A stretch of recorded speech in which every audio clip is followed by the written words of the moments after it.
1988년 11월 9일 부산 영도구의 밤하늘에 이상한 물체가 나타났습니다. 그 물체는 UFO였습니다. 그날 오후 8시 30분경 여러 명의 주민들이 이 UFO를 목격했습니다.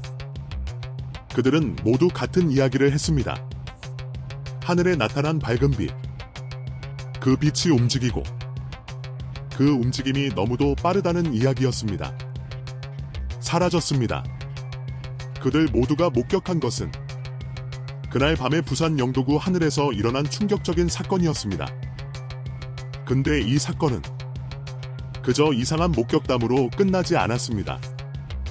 그 사건 이후 여러 언론사들이 이 사건을 보도했습니다. 그리고 곧 이 사건은 한국우주과학연구소의 관심을 끌었습니다. 연구소에서는 이 사건을 조사하기 시작했습니다. 조사에는 영도구의 주민들을 대상으로 인터뷰와 증거 수집이 포함되었습니다. 주민들은 모두 그날 밤에 있었던 설명했습니다. 그리고 연구소에서는 이 모든 정보를 분석하기 시작했습니다. 하지만 조사 결과를 기다리는 동안 더 많은 질문이 생기기 시작했습니다. 이 UFO가 무엇인지, 그리고 그들이 왜 부산 영도구에 나타났는지에 대한 질문들이에요. 근데 이 질문들에 대한 답은 쉽게 찾아질 수 없었습니다. 1992년 한국우주과학연구소는 이 사건에 대한 조사 결과를 발표했습니다.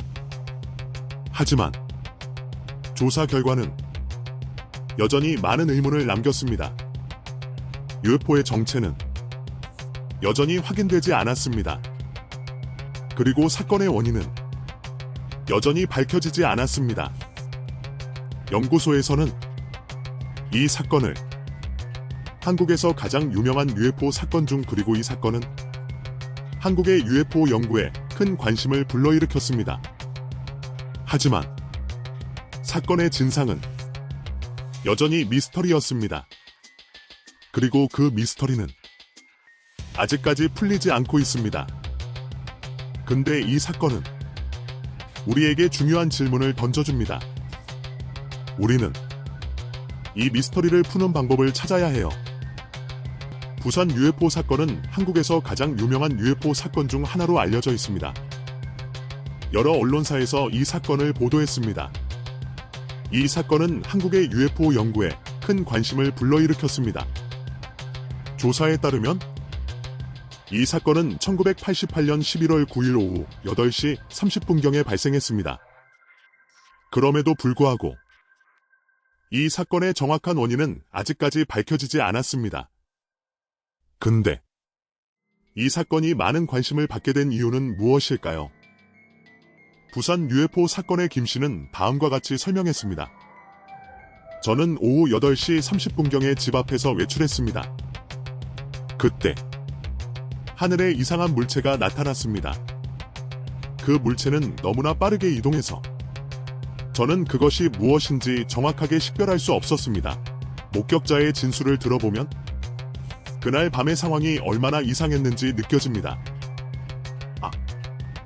그때의 상황은 정말로 이상했거든요. 탐정이 부산 UFO 사건에 수집하고 관련자들의 증언을 조사하는 과정을 보여줍니다. 관련 자료에는 목격자의 진술, 사진, 동영상 등이 포함됩니다. 탐정은 이런 자료를 분석하여 사건의 진상을 밝혀내려 해요. 하지만 조사 결과는 여전히 많은 의문을 남깁니다. 부산 UFO 사건의 정확한 원인은 아직까지 밝혀지지 않았습니다.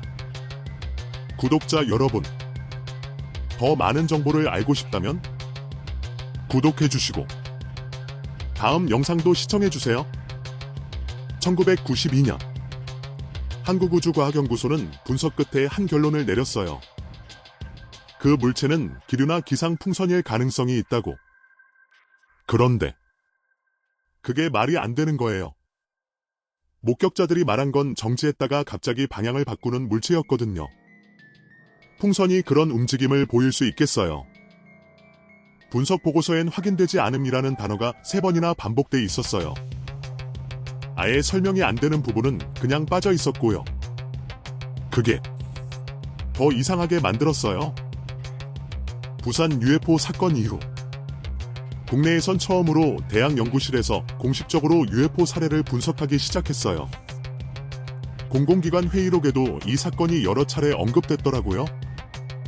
민간 연구자들 사이에선 이 사건을 기점으로 목격 신고가 2배 가까이 늘었다는 통계도 있었어요. 마치 누군가 하늘을 다시 보기 시작한 것처럼 그 전까진 별 보는 취미 정도로 취급됐던 게 갑자기 연구 대상이 된 거예요. 그만큼 이 사건은 기준점이었거든요. 지금까지도 그날 밤 하늘에서 봤다는 것에 대한 설명은 하나도 없어요. 레이더 기록은 확인됐지만 신원 불명의 비행체로만 남아있고 심지어 당시 항공관제소에서도 우린 아무것도 띄우지 않았다고 밝혔어요. 근데 이게 가능한 일이에요.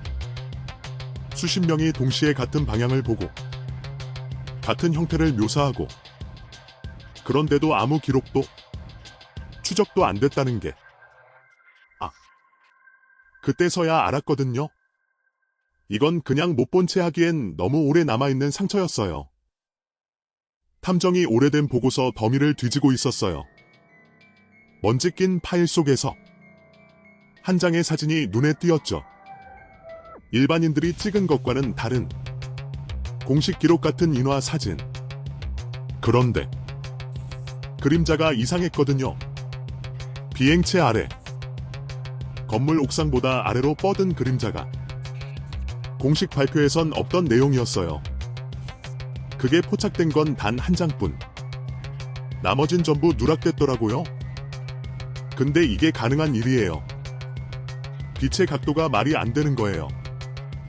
아무리 기류든 뭐든 그림자의 방향은 설명할 수 없었죠.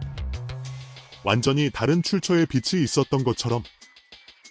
목격자 중 한 명, 당시 고등학생이었던 사람은 지금도 그날 밤을 생생히 기억해요. 그는 수족관 앞에 서 있었는데 물속에서 그게 비쳤더라고요. 물결 사이로 떠있는 원반 형태. 근데 물속에선 소리가 들렸대요. 마치 금속이 울리는 듯한 삐치는 그런데 주변엔 아무도 없었어요. 진짜로. 다른 목격자들은 침묵했다고 했지만 이 사람은 들었다고. 그 소리가 며칠 동안 머릿속에 맴돌았대요. 그때서야 알았거든요. 다른 사람들은 못 들은 게 아니라 기억을 떠올리지 못한 거예요. 지금까지도 그날 밤의 기록은 조각조각이에요. 레이더는 잡혔지만 정체는 알 수 없고 사진은 있지만 해석은 분분하고 목격자들은 각각 다른 이야기를 하고 결국 이 사건은 미궁 속으로 사라졌어요. 아무도 답을 주지 않았거든요. 그저 시간만 흘러갔을 뿐. 그런데도 그날 밤 하늘을 본 사람들은 여전히 말해요. 저게 뭐였는지 아직도 몰라요라고. 그 질문만이 유일하게 살아남은 단서인 거예요. 그리고 그 의문은 여전히 하늘에 떠 있어요.